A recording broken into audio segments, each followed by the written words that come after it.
सास हो तो ऐसी, बहू कहाँ मर गई है। अंदर से आवाज आई, जिंदा हूँ माँ जी। तो फिर मेरी चाय क्यों अभी तक नहीं आई। कब से पूजा करके बैठी हूँ, ला रही हूँ माँ जी। बहू चाय के साथ भजिया भी ले आई। सास ने कहा, तेल का खिलाकर क्या मारेगी। बहू ने कहा, ठीक है माँ जी, ले जाती हूँ। सास ने कहा, रहने दे, अब बना दिया है तो खा लेती हूँ। इतनी गंदी भजिया बनाई है तुमने। बहू, माँ जी मुझे कपड़े धोने हैं, मैं जाती हूँ। बहू दरवाजे के पास छिपकर खड़ी हो गई। सास भजिया पर टूट पड़ी और पूरी भजिया खत्म कर दी। बहू मुस्कुराई और काम पर लग गई। दोपहर के खाने का वक्त हुआ। सास ने फिर आवाज लगाई, कुछ खाने को मिलेगा।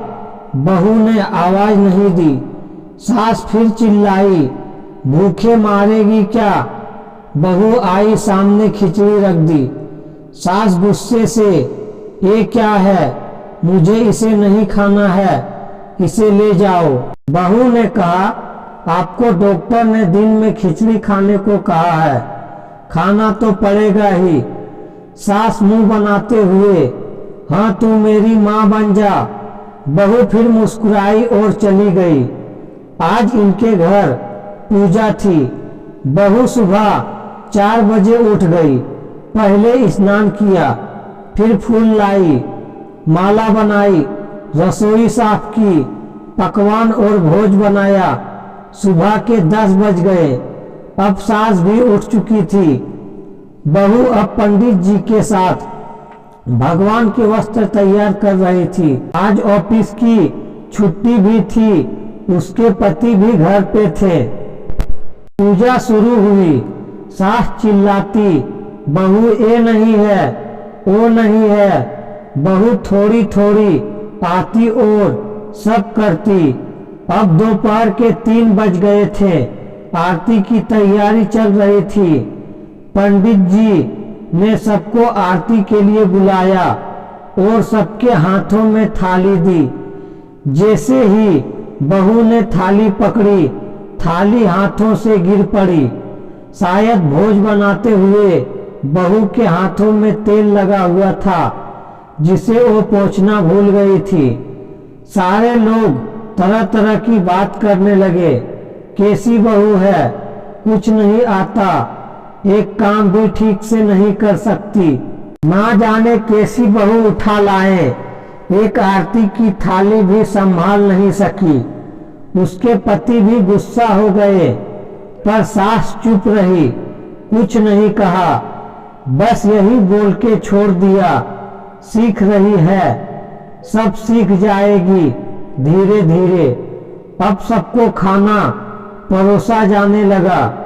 बहू दौड़ दौड़ के खाना देती, फिर पानी लाती। करीब 70 से 80 लोग हो गए थे। इधर 2 नौकर और बहू अकेली। फिर भी वहाँ सारा काम बहुत ही अच्छे तरीके से करती। अब उसकी सास और कुछ आस पड़ोसन के लोग खाने पर बैठे। बहू ने खाना परोसना शुरू किया। सबको खाना दे दिया गया। जैसे ही पहला निवाला सास ने खाया, तुमने नमक ठीक नहीं डाला क्या, एक काम ठीक से नहीं करती, पता नहीं मेरे बाद कैसे ये घर संभालेगी। आस पड़ोस वालों को तो जानते ही हो ना साहब, वो बस बहाना ढूंढते हैं नुक्सा निकलने का। फिर वो सब शुरू हो गए, ऐसा खाना है, वैसी बहू है, ये वो वगैरह वगैरह। दिन का खाना हो चुका था। अब बहू बर्तन साफ करने नौकरों के साथ लग गई। रात में जगराता का कार्यक्रम रखा गया था। बहू ने भी 1-2 गीत गाने के लिए स्टेज पर चढ़ी। सास जोर से चिल्लाई, मेरी नाक मत कटा देना, गाना नहीं आता तो मत गा, वापस आ जा। बहू मुस्कुराई और गाने लगी। सबने उसके गाने की तारीफ की, पर सास ने मुंह फुलाते हुए बोली, इससे अच्छा तो मैं गाती थी जवानी में, तुझे तो कुछ भी नहीं आता। वह बहू मुस्कुराई और चली गई। अब रात का खाना खिलाया जा रहा था। उसके पति के ऑफिस के दोस्त साइड में ही ड्रिंक करने लगे। उसका पति चिल्लाता, थोड़ा बर्फ ले आओ, तो सास चिल्लाती, यहाँ दाल नहीं है। फिर चिल्लाता, कोल्ड ड्रिंक नहीं है, पापड़ ले आओ। इधर उधर आखिरी में उसके पति की शराब गिर पड़ी। उसके एक दोस्त पर और बोतल टूट गई। पति गुस्से में दो झापड़ अपनी पत्नी को लगाते हुए कहता है, जाहिल कहीं की, देखकर नहीं कर सकती, तुझे इतना भी काम नहीं आता। सारे लोग देखने लगे।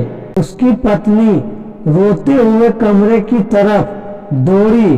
फिर उसके दोस्त ने कहा, क्या यार, पूरा मूड खराब कर दिया, यहाँ नहीं बुलाया होता, हम कहीं और पार्टी कर लेते। कैसी अनपढ़ गवार बीवी ला रखी है तूने, उसे तो मेहमानों की इज्जत और काम करना तक नहीं आता। तुमने तो हमारी बेइज्जती कर दी। अब आस पड़ोसन की औरतों को और बहाना मिल गया था। वह कहने लगी, देखो क्या कर दिया तुम्हारी बहू ने, कोई काम की नहीं है। मैं तो कहती हूँ अपने बेटे की दूसरी शादी करा दो, छुटकारा पाओ इन गवार से। सास उठी और अपने बेटे के पास जाकर उसे थप्पड़ मारा और कहा, अरे नालायक, तुमने मेरी बहू को मारा, तेरी हिम्मत कैसे हुई, तेरी टांग तोड़ दूंगी। उसके बेटे के दोस्त कुछ कहने ही वाले थे कि उसकी मां ने घूरते हुए कहा, चुप, बिल्कुल चुप, यहाँ दारू पीने आए हो, जबकि पता है आज पूजा है और तुम्हें पार्टी करनी है। कैसे संस्कार दिए हैं तुम्हारे माता पिता ने, और किसने मेरी बहू को जाहिल बोला। जरा इधर आओ, चप्पल से मारूंगी। अगर मेरी बहू को किसी ने शब्द भी कहा तो, अरे पापी, तूने उस लड़की को बस इसलिए मारा कि तेरी शराब टूट गई। पापी, वह बच्ची सुबह 4 बजे से उठी है, घर का सारा काम कर रही है, ना सुबह से नाश्ता किया, ना दिन का खाना खाया, फिर भी हंसते हुए, सबकी बातें सुनते हुए, ताने सुनते हुए घर के काम में लगी रही। तेरे यार दोस्तों को वो अच्छी नहीं लगी। जूते से मारूंगी तेरे दोस्तों को जो कभी भी उन्होंने ऐसा कहा। उसके यार दोस्त चुपके से खिसक लिए। अब सास बहू के कमरे में गई और बहू का हाथ पकड़कर बाहर लाई। सबके सामने कहने लगी, किसने कहा था अपनी बहू को घर से निकाल के दूसरी बहू ले आना। जरा सामने आओ। कोई सामने नहीं आया। फिर सास ने कहा, तुम जानती भी क्या हो इस लड़की के बारे में? ये मेरी माँ भी है, बेटी भी। माँ इसलिए मुझे गलत काम करने पर डांटती है और बेटी इसलिए कभी कभी मेरी दिल की भावनाओं समझ जाती है। मेरी दिन रात सेवा करती है, मेरे 1000 ताने सुनती है, पर एक शब्द भी गलत नहीं कहती। ना सामने ना पीठ पीछे, और तुम कहते हो दूसरी बहू ले आऊं। याद है ना छुटकी की दादी अपनी बहू की करतूत। सास ने गुस्से से पड़ोस की महिला को कहा, अभी पिछले हफ्ते ही तुम्हें मैया बीबी भूखे छोड़ घूमने चले गए थे। मेरी इसी बहू ने 7 दिनों तक तुम्हारे घर पर खाना पानी, यहाँ तक कि तुम्हारे पैर दबाने जाती थी, और तुम इसे जाहिल बोलती हो। जाहिल तो तुम सब हो जो कोयले और हीरे में फर्क नहीं जानते। अगर आइंदा मेरी बहू के बारे में किसी ने एक लफ्ज भी बोला तो मुझसे बुरा कोई नहीं होगा, क्योंकि ये मेरी बहू नहीं मेरी बेटी है। बहू सिसकियां लेते हुए फिर कमरे में चली गई।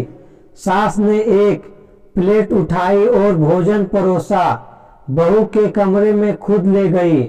सास को भोजन लाते देखा तो बहू ने कहा, अरे माँ जी आप क्या कर रही हो, मैं खुद ले लेती।